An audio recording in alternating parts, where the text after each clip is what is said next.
episode of Canines Talking Sense. I'm your host, Cameron Ford.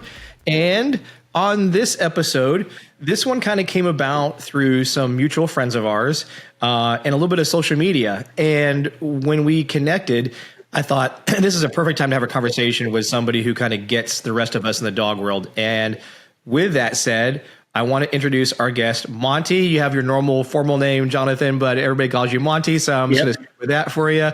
Thank you for coming on the show, and give us a little bit of information about you and your background, and we'll kind of take the episode from there. Okay, yeah, I really appreciate you having me on your show. I've actually listened to you before, as I think I told you that before. Yeah. And it's crazy because you have all these experts and like guys with PhDs and then there's just me, you know, I was, there's plenty of normal, there's plenty of us normal ones in here too. Yeah. Don't worry. Yeah. I was a 0351 infantry assaultman in the Marine Corps. My canine experience started when I was selected to be an IED detection dog handler, and I did deploy with the dog. And then from there, I spent the next 8 years once I got out of the Marines as a canine contractor, working overseas at the embassy in both Iraq and Afghanistan.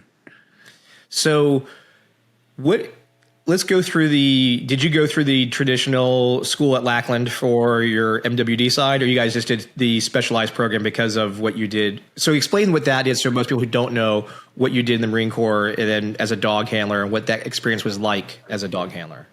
Okay. Yeah. So in the Marine, well, as infantry, my guess is that they wanted to kind of streamline the process because, you know, with the SSDs and guys, you know, they would attach MPs to us as canine handlers. They kind of wanted some guys who were within the unit or within like our infantry, our squad, or whatever you want to call it, together, or have a dog handler that's not attached to us, but that's just from within.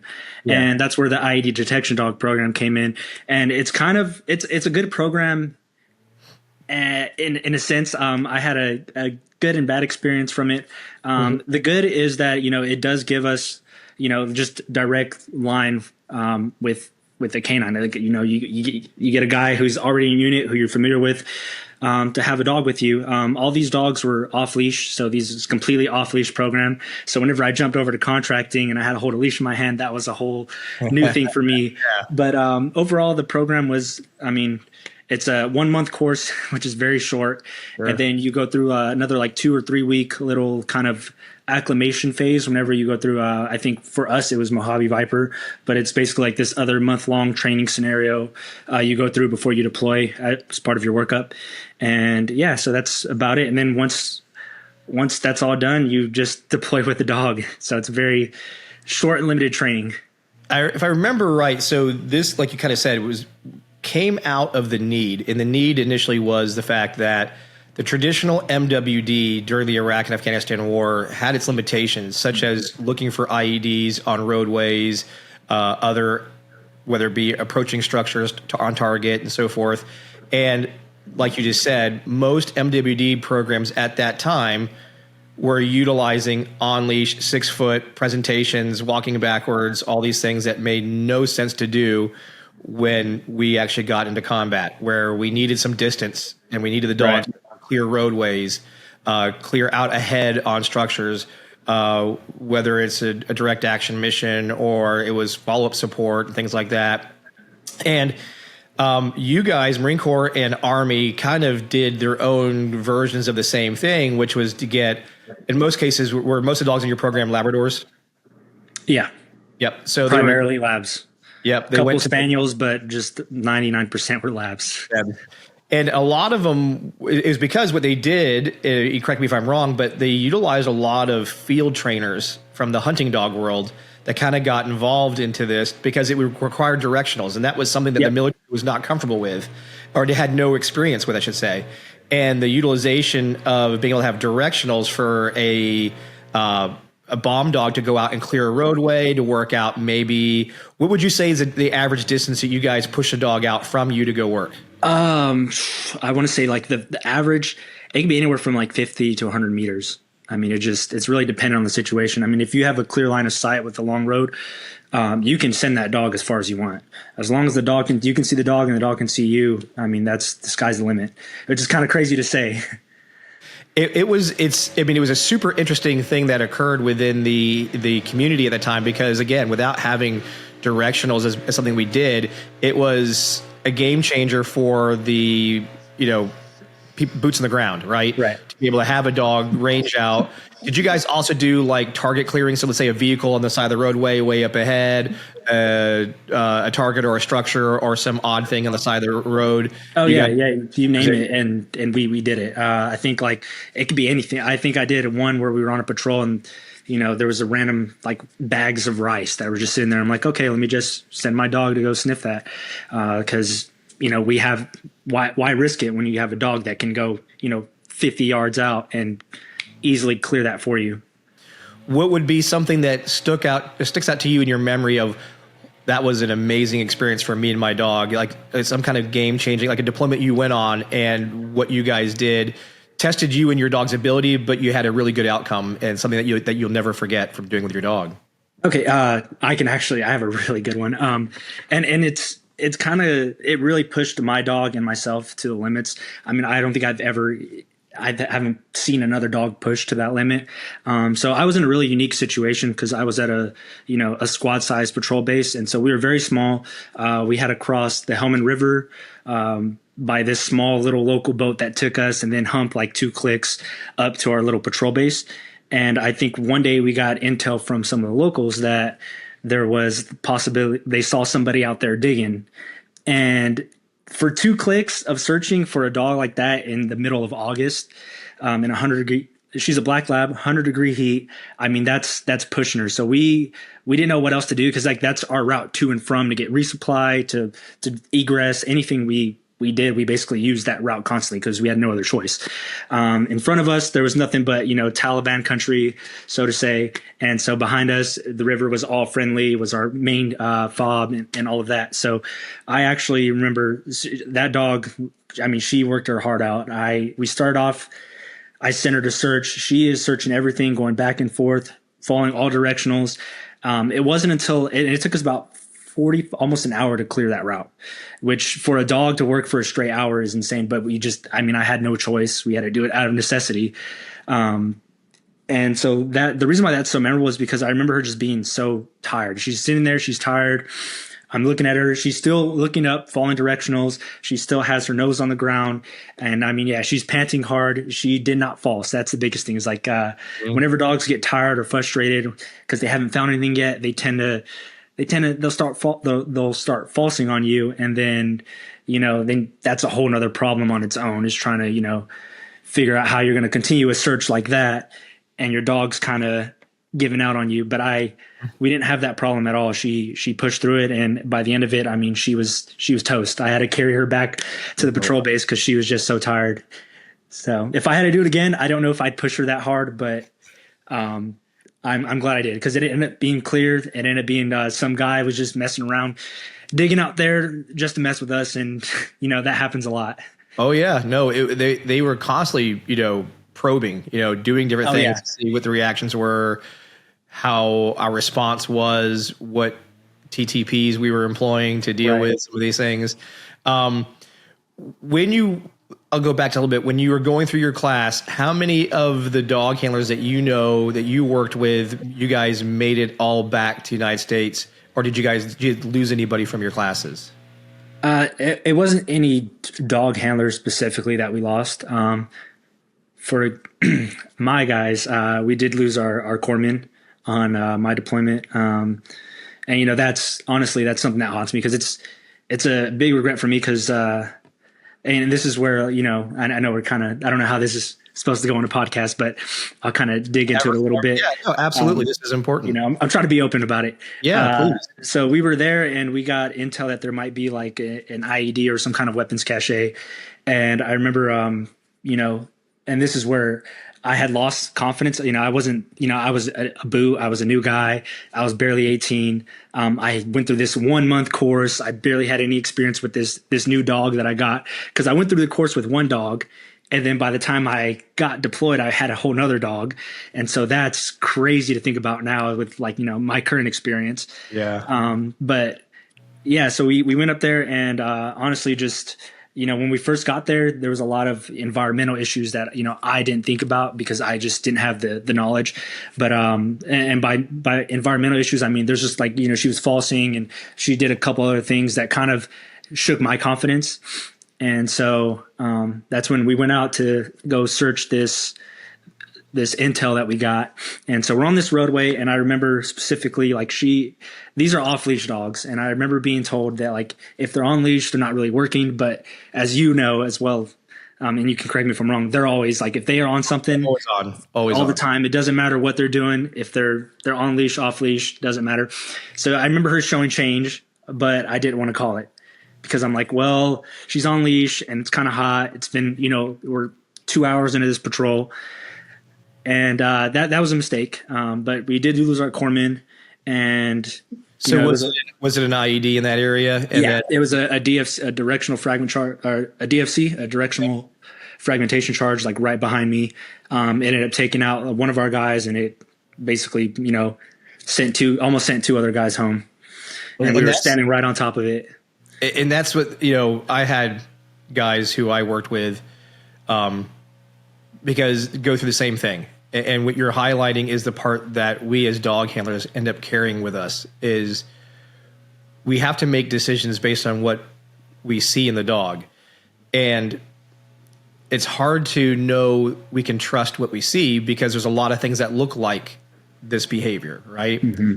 And one of the biggest things that we try to share as instructors and people like yourself who've been through these things before is to kind of learn that it's okay to kind of trust your gut or to be overly careful. And right. It's a tough one because on the flip side of that coin is when we call, like you said, we call things and they're false. It's not only us that gets shaken in our confidence in the dog, but also the rest of the people we work with start to. Right. That's the big thing. Yeah. And and there's no perfect answer because if we call too much, that's a problem. If we don't call, people's lives can get lost. And then on top of that, we also over there, as you're kind of highlighting, is the enemy who's watching us. And one of the guys who I knew who lost both arms, both legs, was a actual IED set up for a dog handler, which they had been watching that the typical leash length for most of the handlers when they were on leash was that 30-foot leash. So they had it set out 10 meters. The pressure plate was just 2 saw blades. As the dog was going towards the device, the handler stepped on the plate right when the dog went to it, killed the dog, and he, lost both arms, both legs. And the scars, like you're talking about, this is the reality of war. This is the reality of whether it's military or law enforcement. When we have to deploy dogs to save the lives of others, I think the thing people think it is, they look at it as like, oh, the dog will tell you everything. No. And there's so much more to it than just an oversimplification of the dog will tell you it's there. And a lot of times, this is where you and I connect a lot, just in the previous conversations we have, training sometimes is just fluff. And it makes you feel like, oh, this is great, this is easy. And then all of a sudden, when you're standing out there in the real world, and you're the one that everybody's looking to for the answer, is something there or not there, it's an immense amount of pressure, especially as you already highlighted, when the training you were given is shorted in some way or another. Right. Like you look at some of them, I'm not sure how many of the Europeans you got to work with, but our European counterparts are with their dogs 6 months to a year before they got to go operational. So the level of trust and relationship they have is a bit stronger than a lot of times that we were put through. But even with that said, you could ask any one of them, they go through the same things that we go through. It's not just this crystal clear picture that so many people think. Now, those in the detection dog world get it to a certain level, but when you are in a combat theater or a high-risk theater with a bomb dog, there is an immense amount of pressure to make decisions. And unfortunately, we all wish we had the crystal ball. We all wish we had some kind of way to validate for us that the dog was on odor or not. And that was some of the things I'm sharing as AI in the future starts happening now, where there are things that are starting to change for dog handlers in the future, where the harness they wear will communicate to a device on them, and based on the algorithm of the dog and the breathing rates and the heart rates and all these things that are predictive that the AI learns. AI is crazy. Yeah, well, the dog's in training, it'll say, okay, this is highly predictive that your dog is on an odor. But you and I, for all these years, and everybody who's still doing this, we've all had to guess up until the near future when that goes away. And that's why I think like what's really important is getting solid training and you know, as a handler, understanding not only your dog but yourself. For example, like one of my, you know, I have 2 retired bomb sniffing dogs that I've worked with for about 4 years each. One of them, I mean, we got so bonded, and I could literally, I can see her tail flick and a little, just her what is it? Her tongue would just like kind of like just touch her nose for like a split second, and I'd be like, "Yep, she's on odor." Yep. That's to the point where it got. And like we do the certification, and like there's certain ones where like I know she's falsing on me because she has her own little problems, and she's a dog, and they're sentiment creatures. They have a mind of their own. That's one thing, you know, a lot of guys I also notice forget that they treat it like the government as a piece of equipment. You know, at a certain point, you know, they were literally called government furnished equipment, and it's kind of crazy because they're not equipment. They have a mind of their own. Every dog has different temperaments, different changes of behavior, different things that they do. Like Dorka, for example, my other dog, she does this little tail whip thing whenever she's on order, and I'm like, oh, okay, I know she's on something, or I know she's kind of BSing me if she's not doing that.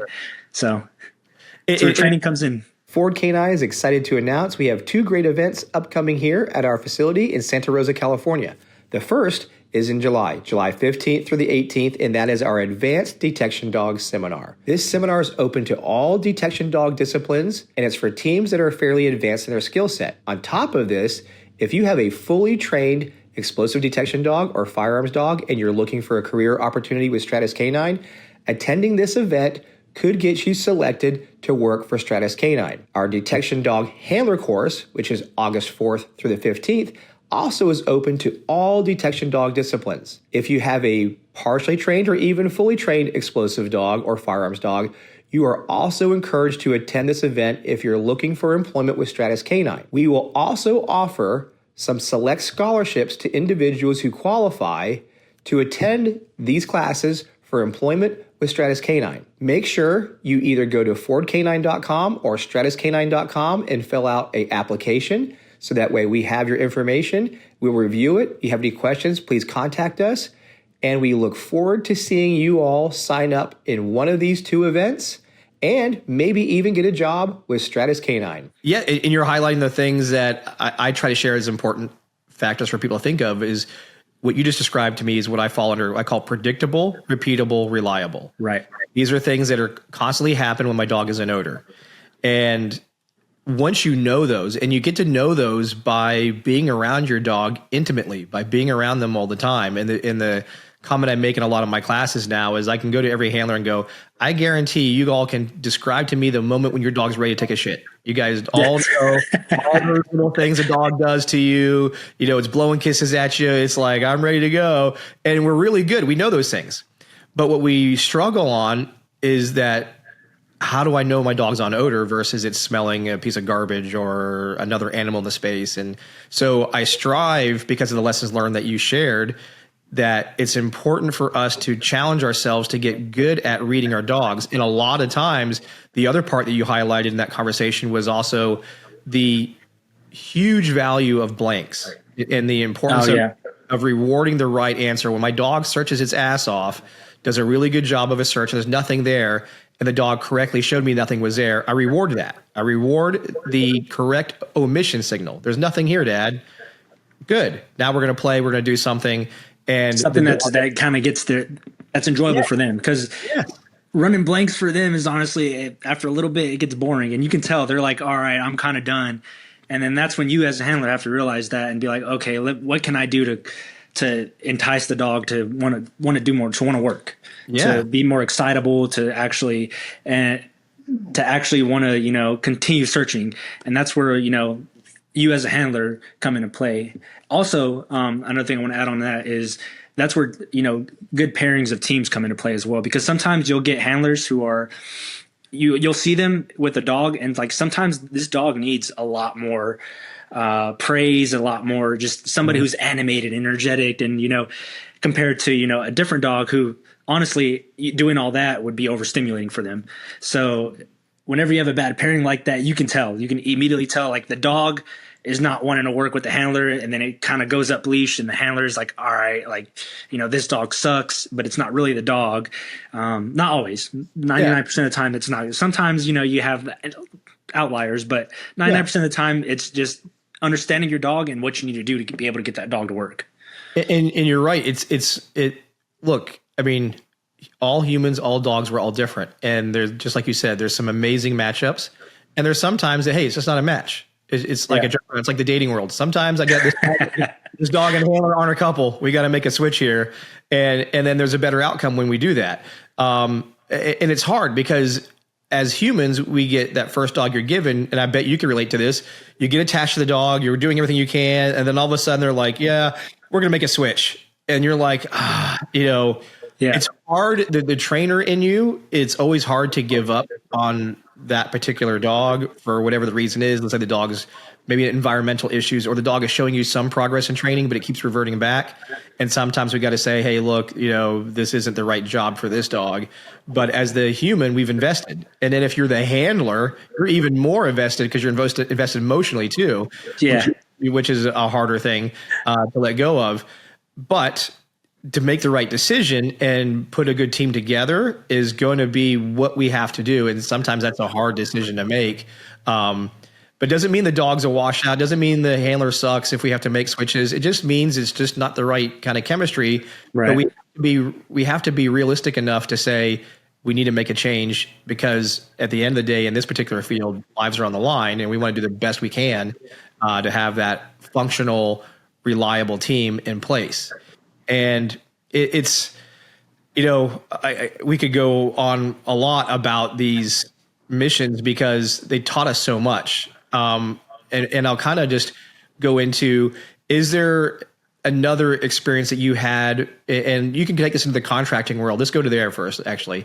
In the contracting world, what were some things that you saw? What was the biggest difference between you from the Marine Corps world to the contracting world? Let's go that first. What was the biggest difference between the two worlds, and then we'll go deeper there. I would say honestly, the biggest difference would be the training standards. And I mean, it's just because it wasn't rushed. It wasn't as rushed.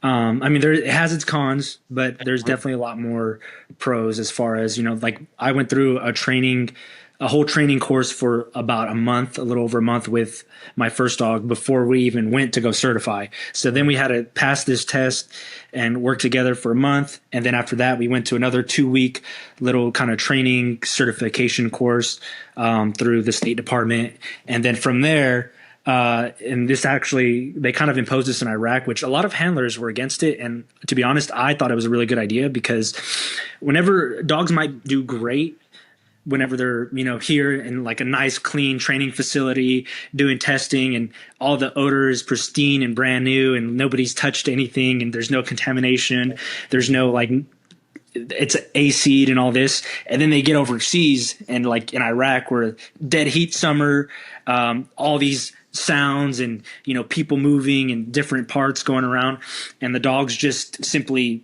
they get distracted. They have all these environmental issues. So one thing that they started doing is adding in another certification once you get in country. And I completely agree with that. I actually like that. I thought it was a really good idea. A lot of handlers, because it's more work and your job is on the line, essentially. Mm-hmm. That it is what it is. I mean, if you can't pass with the dog, then you essentially can't really do your job. Now, they didn't just send you home. You did some remedial training, and they worked, they helped you work through it. But I would say that's probably the biggest difference, is just the training that we got was just a lot more extensive. And maybe that's just because at that point, I had just have a lot more experience under my belt compared to the first time that I felt that way. But that is it. And they really looked out for the dog. So there was never a point in time where I was working a dog for more than even an hour. Like they got sufficient breaks, and it makes a difference. It makes all the difference in the world. But it's also a different kind of scenario. So like in the Marine Corps, I was doing patrols, unmounted patrols as an infantry guy with a dog. In the contracting world, we're working either checkpoints or, these static posts, or, sometimes some guys go out on vehicles and they go from an AC car to searching to back in the AC car. So that's probably the biggest difference. Oh yeah. And it was funny because you kind of pointed out the fact that how everybody gets so nervous and pucker factor for certification. And I'm like, if you're nervous for this, you should be fucking twice as nervous when you're out there doing the damn job, because at that point, lives are on the line. I mean, certification to me is like, okay, this is just a process. We'll get through that because it's a standard. But I need to be extremely on my game doing the job. So certification is controlled environment. We know what we got to do. We typically know how many hides are present. We just don't know where. All these things that technically make it easy, but you know how we are. We get all nervous when there's somebody walking around with a clipboard. Oh, yeah. And like you said, you look at it as your job depends on it, and to a certain point it does if you're not progressing. But at the same time, doing the damn job is a part that should be scaring the shit out of us to make sure that we are on our game, so we ensure safety and security of the people that we are out there deploying our dogs with. And that's, I think I kind of want to tie into that. A big thing is, and it just happens because it's just the nature of the job. Like a lot of times there's not much going on. A lot of guys, they'll get really, really complacent, and you'll see it all the time. They'll just see complacency. The saying goes, complacency kills. Yep. It's literally the saying. And I mean, all it takes is that one time for something to happen, and like that's it. And that's another factor that I think, a lot of handlers should know is like 99% of the time you might not have anything going on, and that's just, it is what it is. Your dog gets bored, you're like, dang, why are we here? Nothing's ever happened. It's just, I mean, it's part of the job. It's like you should definitely take that, understand that that's going to happen. It's going to get boring. It's going to get repetitive, but at the same time you are doing a job that requires you to not be complacent. Yeah. So tell us how you got paired with a dog that you have now, Dorka, and how that experience was. What was it like? I guess you were in the contracting world at that point. You guys got paired together. Walk us through what that was like. So for Dorka, at least, I went through a kennel. I don't know if I can say who they are. I don't think it really matters. Yeah. Huh? Yeah, you just say general kennel. We're good with it. Yeah. I try to be vague. I don't know, yep. I don't want to drop names like that. But no, I went through this kennel, and they kind of did it weird. At least for whenever I got into it, they brought out dogs one by one, and they're like, what's this dog? And I remember thinking, she was the first dog they brought out. She was just this timid little underweight girly dog, just scared of you could tell she's scared of the world. Yeah. And I was like, nobody raised their hand. I looked around. I'm like, I'll take her, you know? And it turned out to be the best decision because we were actually the only team to pass on the first try. And I remember back then, a lot of guys, they all want these big, tough looking German Shepherds. And maybe if it was a dual purpose dog, I kind of understand that. I don't really have any experience working dual purpose dogs. I've only ever worked single purpose detection dogs. So in my mind, I've always had, in the Marine Corps, I always had these small little dainty dogs. Like my first dog was this little girly dog named Molly. My second dog was Lexi. And then a funny story, I actually had a third dog named Molly, because my dog, Lexi, actually ended up getting sent home, and then I didn't get sent home just because we got hit by this IED in an armadillo, and it kind of messed her up, and she just wasn't working. So they sent her home. And this is the crazy part. I had 2 days with this dog, Pickles. And then they're like, all right, you're good to go. And I'm like, I'm thinking about that now. I'm like, that's insane. Yeah. The shit we used to get away with back in those days. Oh my gosh. And it was because it was a time of war. So everybody was like, we got to get stuff done. Hey, do they look like they're competent enough? Okay, go out there and go do it. Man, is it so risky. But okay, yeah. So sorry. No, but the funny part is what you're highlighting is a part that I went through too a little bit is handling female dogs. I always enjoyed handling female dogs only because they were less likely to go mark on everything. They were less likely to get as distracted. They were typically more bonded most times. It was just a relationship. But yeah, continue on with, your story with Dorka there. Oh yeah. So after that, we went through this certification course, passed on the first try, and which was nice because in contracting, if you pass on the first try, you get a sweet little bonus. Yep. So we got that little bonus. Everybody else had to go through 2-3 times. And then we spent the next few years going back and forth to Afghanistan. And I really bonded with that dog. I love my other dog, Maine. She's right here next to me. I love her to death. But Dorka is just on a different level. We've been through a little bit more together. What was the main job? So you're doing basically ECP, entry control point checks. Yeah. That was the main job, was checking through vehicles. You're going through obviously sometimes hundreds of vehicles a day or hours, or depending on how busy your fob or location was. Yeah. What would be some of the things what was a great experience that you had with her doing the job as a contractor? Honestly, I mean, I hate to say it because it wasn't even just doing the job. It was just kind of like the tense moments. I remember there was one time where, you know, they were shooting rockets at the embassy, and like one landed at the gas field, and it was like the alarms going off, and like we're just sitting there in this small little hut, just me and her by ourselves. And I was like, it's really nice to not be alone. Yes, right. And you can't move because it's not like I can go to a different location and just move around. Like I literally was just there, just me and my dog, and you know we were going through it the same way. And I think another experience, which it didn't hit us directly, but an IED went off, or a car bomb went off outside of our relatively close to our ECP, and I remember that moment being really good for us, not good for us, but it was just a stressful moment and a really bonding moment that we had, because that thing went off relatively close to where we were. I mean, we were protected by these giant T-walls, so it didn't really hit us, but I was outside playing with her, you know, at my post, and then next thing I know, we just boom goes off, and I was like, that's really close, and she runs off in the kennel. She's literally in the kennel, terrified, and I was like, oh no! And at that point, I remember being scared of her, you know, kind of developing some behavior issues from it, because it happens. Like, for example, when I was in the Marines, there's this dog Boone, wonderful working dog. My buddy had him. He found odor great. We did this simulated. What was it? This building search, but they started firing. They put these loudspeakers on with 240s going off. And when I tell you that dog, as soon as those 240s started going off, that dog literally ran half a mile and ran underneath the kennel truck, and it just laid there. And like, we were like, what the heck?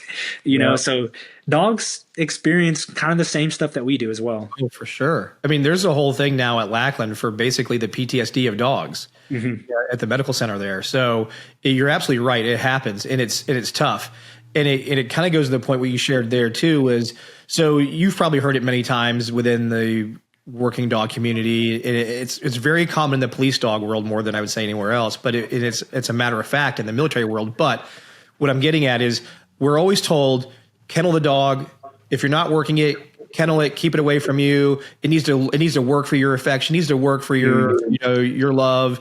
But the reality that I share with a lot of handlers is that's not the case. Ask any military member, when was their best period of time as a dog handler, or when were they most in tune with their dog? And all of us will tell you is when we lived with our dogs, when those dogs were with us 24/7, sleeping next to us, part of our lives, being in that everyday pattern of life together, because that tells you so much more about the dog's personality traits, what its needs are, how it communicates, how I communicate. The dog learns me really well. There's always this constant fear of like, well, if you do that, your dog will become a weak dog and it won't do that. What's your feeling on that? What have you seen firsthand? So from my personal experience, like I've had guys tell me that all the time, like, you know, if you're let your dog have, which for some dogs maybe, but you know, that's part of getting to know your dog. And where I was getting at with that is, like, I let my dog have the toy whenever. I'm like, she likes her toy. And it's just because I know it works for them. Like they're fine with it, but they're out. Like, if I'm out, they're out with me. You know, if I'm going to go run, I'm going to run with them. If I'm, you know, going to go do something, I try to include them with me, just because it just helps me build that bond with them, but also to understand their behavior. So like, if I introduce them to even just stuff outside of work, and I've realized that's helped a lot. If I introduce them to situations that they just haven't been in before while we're working, let's just say it so happens one time it did happen where we were in a very crowded area, bunch of people. And I'm like, I'm so glad I, you know, took my dog out and like introduced her to people and had her around other people and getting used to being in like a crowded, confined space.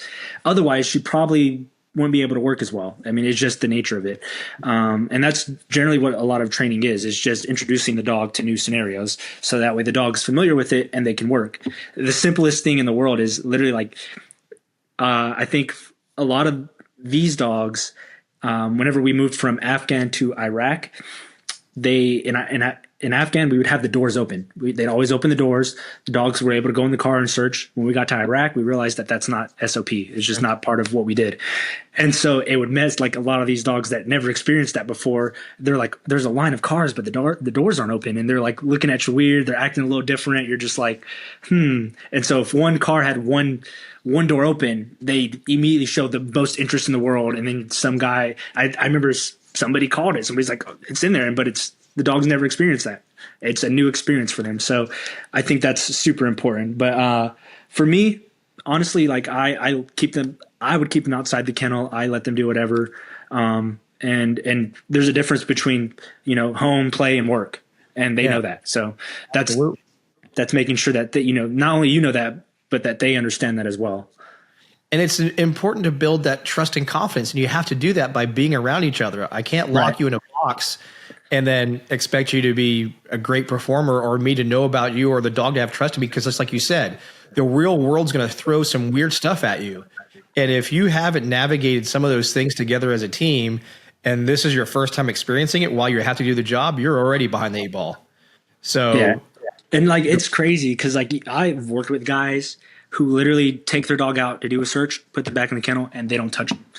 And you can tell the difference. You can tell guys who know what they're doing, who actually bonded with their dogs, and guys who just they treat the dog as equipment, like it's there to work, and that's all it's there for. And they don't exercise them, and it really reflects in training because like sometimes they'll like a lot of times you'll get these ECPs with just no traffic and it's super simple, and you get the same 6, 7, 8 cars, and so they look like rock stars because like it's the same scenario. But then we'll go into training and we'll do like these really long problems. And I loved running my dog. Like I run her not only because like I'm very active, but because I know that the way that she's a crackhead.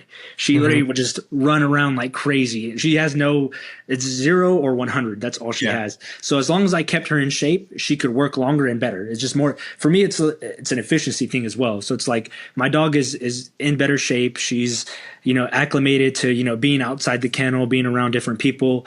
And it really reflected on how she worked. And not just that, but the obedience factor as well. You'll see a lot of guys who just throw their dogs in the kennel.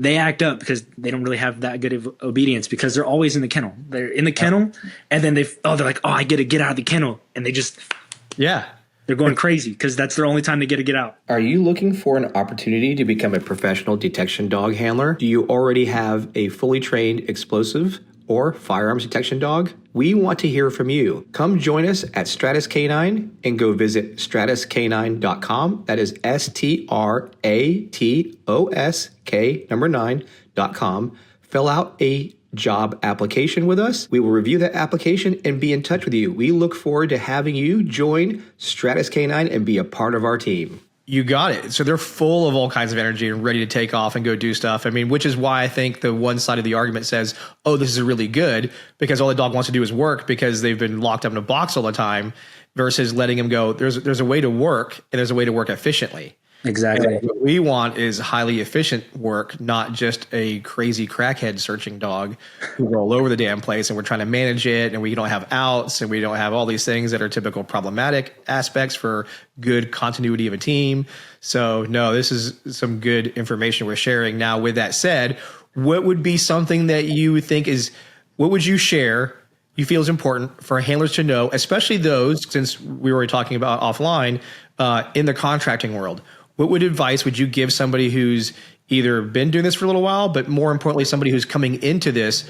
What are some things to really pay attention to as a handler that you should say, this is critically important. You need to be working for a place or be a part of a place that does X, Y, or Z?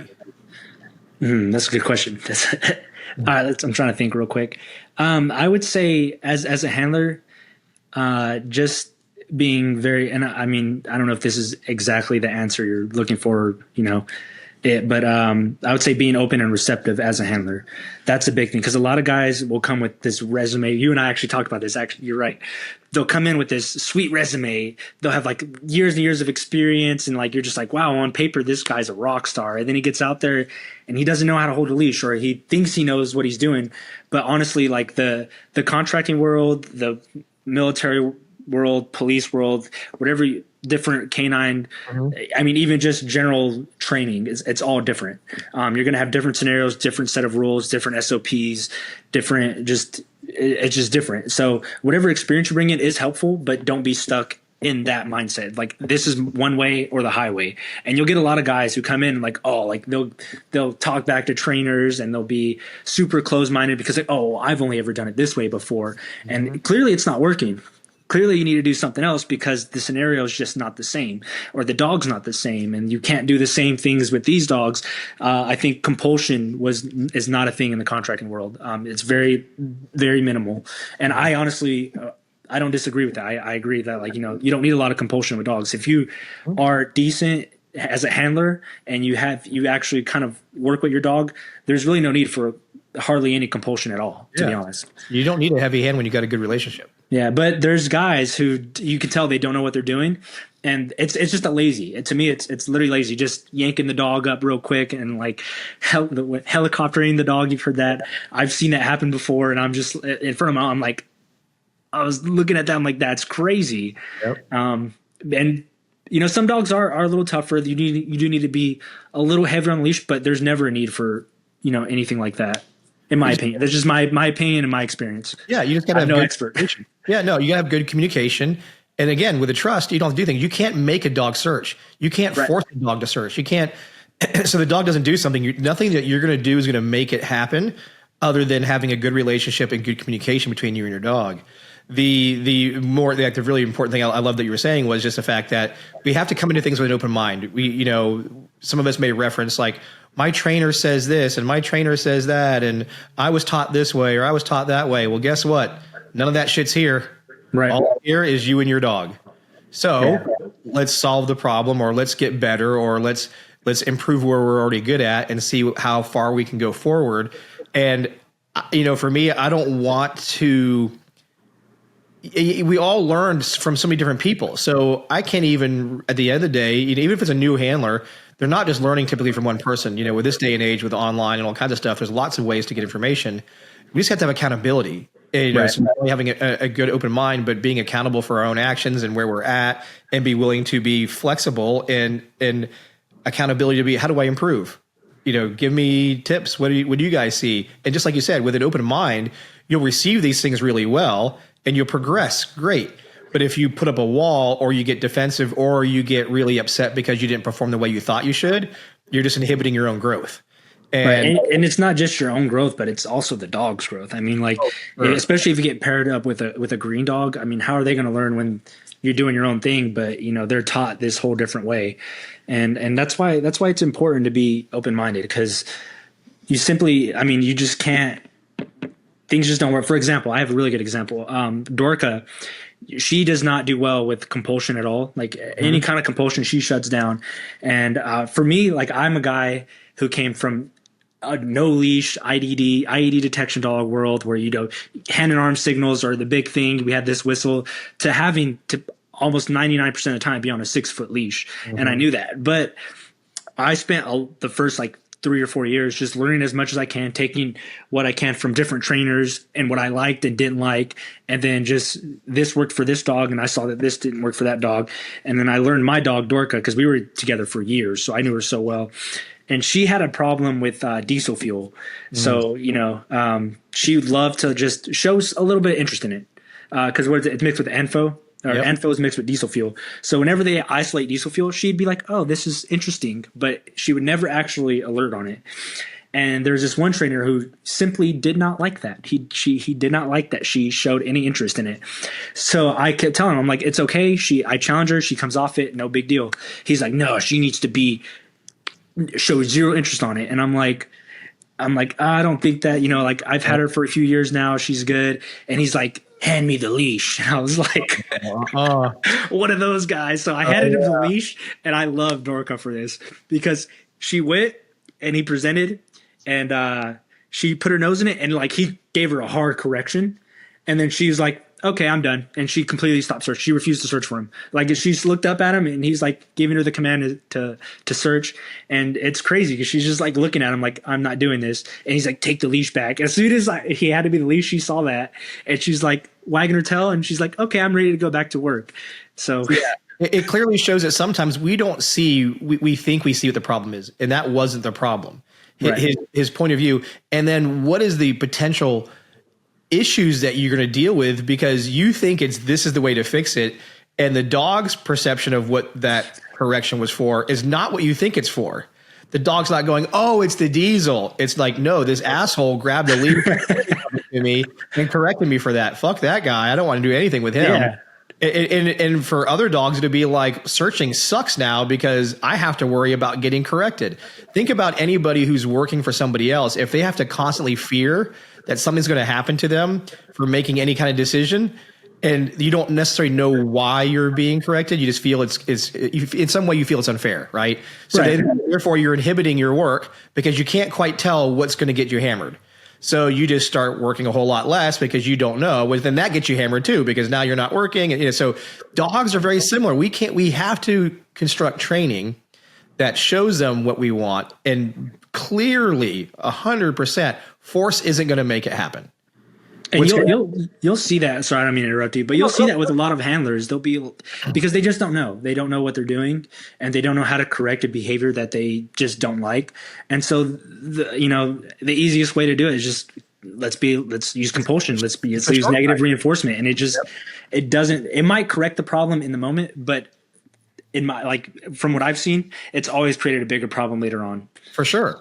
Oh, it generally does because, just like you said, with the exception of the few really hard dogs that are just resilient to a lot of things, that's a lower number. There's way more issues that come from any type of positive punishment applications to this. We don't want to go that route. And detection, as you already pointed out earlier, is a fun, rewarding, exciting thing to go do. It's natural for dogs in many cases. We're just going to kind of enhance those qualities for the things that we're looking for to make it even better and more focused. But man, but you're highlighting a thing that's been around our industry for a long time, which is this archaic way of training that even though we've gotten way better than the days when I got in, I got in the early 90s, and what we did back then is super archaic because all we learned was from the people in the 80s and the 70s. So which is crazy. Yeah. So we are definitely a lot better than we used to be, but we still have a ways to go. And within the industry complex, the militaries, the law enforcement programs and so forth that are kind of steeped on tradition, and this is the way we've always done it, and we're happy with it. There's a lot of lingering techniques that are still there that need to work their way out, and they're getting there. It doesn't go as fast as a lot of the population wants. There's those of us who've lived the old school and the new school way, it can't happen. The newer ways can't happen quick enough. But same for the people who are just animal lovers. They look at it and go, "Why would you ever?" And it's at the end of the day, it's a lack of education for a lot of things. The industry sometimes is very difficult to change. My comment on that a lot of times is the only way that these programs typically change is someone dies or you're legally mandated to change. The voluntary proactive changing doesn't happen as easy as it does for somebody who's doing it for fun or doing it in a sport program. These other programs that in the dog world that change very quickly aren't an institutional program per se. But when you're in the typical military world or law enforcement world where a lot of the training is catered to the lowest denominator to get it through, inhibit some of these changes that we all believe should happen, and they will happen, but it just takes some time. So again, highlighting that we're on the right track, we're getting better, but we're still going to have some of these echo effects from the old days that are still going to show up from time to time. And to kind of go off that, sometimes especially I think I've noticed in the contracting world, it's about numbers. They're just trying to get people to fill positions, and you get these guys who they might have some canine experience or whatever their experience is, it doesn't really matter. You can tell they're just not good at what they do. Not saying that I was anything special or anything like that, but I'm just a guy has quite a bit of experience and has worked in the field for eight basically my whole adult life, now that I'm thinking about it. And so I'm not expert trainer, I'm not anything like that, but you'll get guys who come in and then I think I went through a course with these guys who worked up in DC, and they were talking a big game, and then you go out there and you see them work these dogs, and my man is sitting here pulling them out of odor, and I'm we're listening to the dog's giving it to you and you're pulling them out of odor, what are you doing? You don't say anything, but afterwards it's oh, it's the dog. But you just get people who and I hate to just put it in layman's terms, they just suck. I mean, that's any industry, career field you could think of. There's people who just aren't built for the job, who just don't have, they just don't have, just the either common sense or just, it's not even intelligence, it's just not for them. And that's kind of how we found each other, which was we shared that common goal. And this is, we'll get into it in a second, but the goal that I have, or I hope that we get to do together, is that you get to be part of that quality control for us, as a company that I'm with grows, is having somebody with you that's been there, done that, but then able to coach some of the people through some of the mistakes that we might find and show them how to get better and pay attention to certain things to improve the overall picture of what we want to go do without doing it without heavy hands, without, demeaning to people, but we will all want to get better. Because, like you said, the open-mindedness aspect and the shared common goal of we can improve and do a better job and protect people and property, because we are enhancing our skill every chance we get. And we have to do that sometimes by being assessed, by being watched by each other, and coming up with ways to, like, okay, that was good, but here's some things we want to work on. How would you want to go about fixing it? I can think of this, this, and this. Okay, cool. I like that idea. Let's go with that one. Here's some things to consider this other idea. But we don't do that enough with the industry. It's a little bit of sometimes what you highlighted a second ago is sometimes our egos get in the way of. There you go. I was about to say that. Yeah. So someone like you and like me, we share that common goal of, hey, egos aside, what can we do to be better? And I think that's super important. Now, go ahead. Oh yeah, because like for me, I mean, if I'm sitting here and you see, because a lot of times it's like right now I train MMA, and I can't see myself throwing. I might think that I'm throwing a punch right, or I might think that I'm like doing the right things and taking the right actions, but sometimes you can't see yourself and you don't see the little things that you're doing that are just not right, or that going back to dog handling, cues that you give the dog. They might be the simplest thing in the world. You don't even realize you're doing it. You just notice something and you think something's there, and you just subconsciously you're doing it, and you're like, hey man, like I think you should stop doing that because it's kind of cueing the dog. And I've seen it before. Well, guys, their egos are like, I wasn't doing that, and I'm like, but you were. I'm just letting you know, like no big deal. Like I'm not, And, let's watch the video. Yeah. And, that's one thing I did like as well is whenever I first started contracting is they had this video, and like I have some old, which I'll never share that because I looked atrocious, but I was like, I had some video of me first working a dog, and I'm like, I didn't realize how choppy and like stiff you look, and compared to where I ended to where it's like all smooth and crisp, and it feels good. And yeah, like I think another thing too is I did this video with my buddy, not to get off topic, but I let him work my dogs, which I didn't post it. I haven't posted it yet, but I let him and his friend work my dogs to see how they would do it. And I gave them all the instruction. I was like, with Dorka, loose leash, just walk alongside her. Don't really make any presentations. You're good. And then my man went, grabbed her leash, and it's like this, and it's like, and you get guys like that. I mean, that's just, they don't know what they're doing, but you have to be open to criticism and instruction as well. Like if it works and you try it and it works, then you're doing something right. And if it doesn't work, well, that's okay. You can try something else, but don't let ego get the best of you. Otherwise, you just end up being a bad handler. Oh yeah. So getting into your post contracting world, I found you through social media. Tell us a little bit how you kind of found your way into the social media world and what you do with your dogs and everything that you're sharing within your social media world. It just kind of happened upon me. I never really expected to ever, I was doing videos, I think in like 2022, I had started posting like some random little fun videos out of boredom. Just cause I was overseas, and I would say about 80-90% of the time, there's really not much to do, to be honest. Oh, excuse me. And so I just started posting videos and dog videos. And I think I posted a video with Dorka, just being like, oh, this is my retired bomb sniffing dog, and like me highlighting her life being retired. And the dodo picked it up. And then I got some exposure from that, and I gained a little following, and it turned into what it is now. That's kind of primarily what I do right now is I just do dog videos and train MMA. But I mean, I love that I'm able to do that. It gives me a lot of freedom to work on different stuff that I wanted to do in life. Like I picked up videography. I'm, doing MMA. I'm like talking to you on a podcast, all stuff I would have never been able to do if I was still doing something else.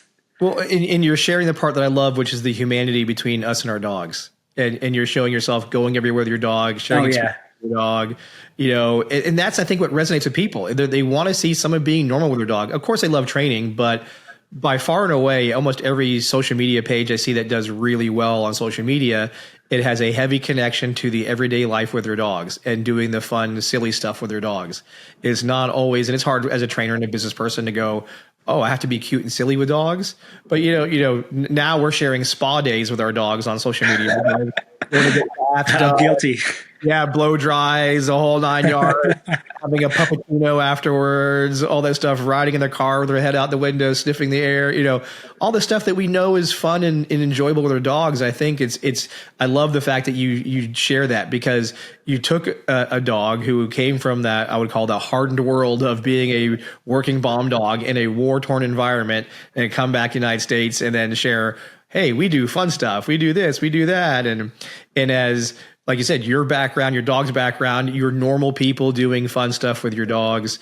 And at the end of the day, that's super important. So I thank you for doing that and sharing that side of the world for everybody. And see, that's where it goes into I didn't do like all the same stuff whenever I was working with them, but I mean, it's just building that bond. We kind of touched on it quite a bit here about, just doing stuff with your dog, not just creating them, because it creates a bond.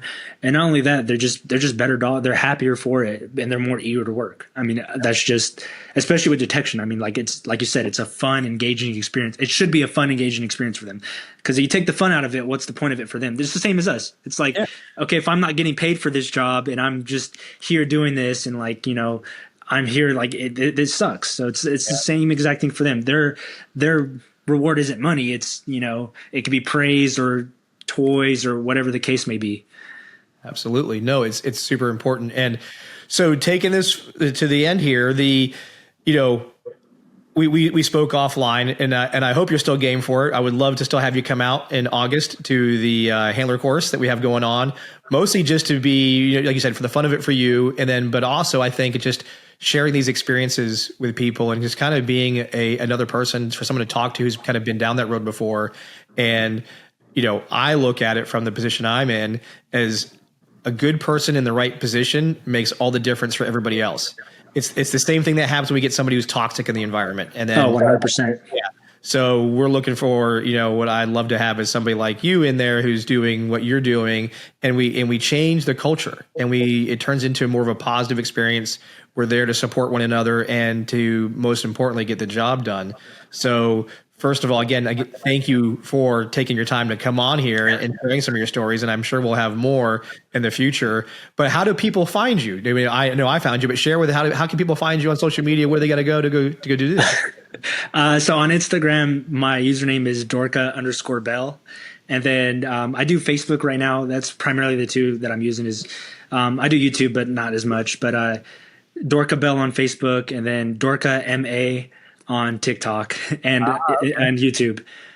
So, perfect. But no, I appreciate you having me on. I know you've had I've listened to you. I've had this conversation. I've listened to you before. So I've heard your podcast over the last couple of years. And that's why whenever I think Dan, or was it Rachel, reached out and like, yeah, we have Cameron Ford. And I'm like, I know that guy. Well, I don't know, but I know of him. It was super humbling experience to be on this and to be, on a podcast with, a guy like you, and then, all the people you've had on before. I'm just a normal guy who just worked with dogs. No. So, I'm equally grateful, and I'm thankful because like I said, I need people like you that are part of this, environment with us, and to share this information with everybody.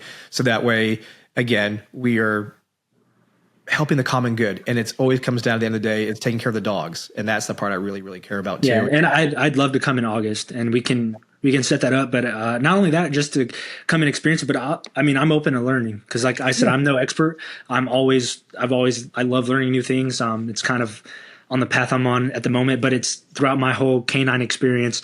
That's what I've always been open to learn, whether it be different, little quote unquote tricks or, techniques, whatever the case may be. So I'm excited to, hopefully get down there and just maybe learn something new. You never know. Absolutely. I love it. Either way, we're going to have a lot of fun no matter what. Sweet. Awesome. So Everybody, thank you for tuning in to Canines Talking Sense, where it's okay to be nosy.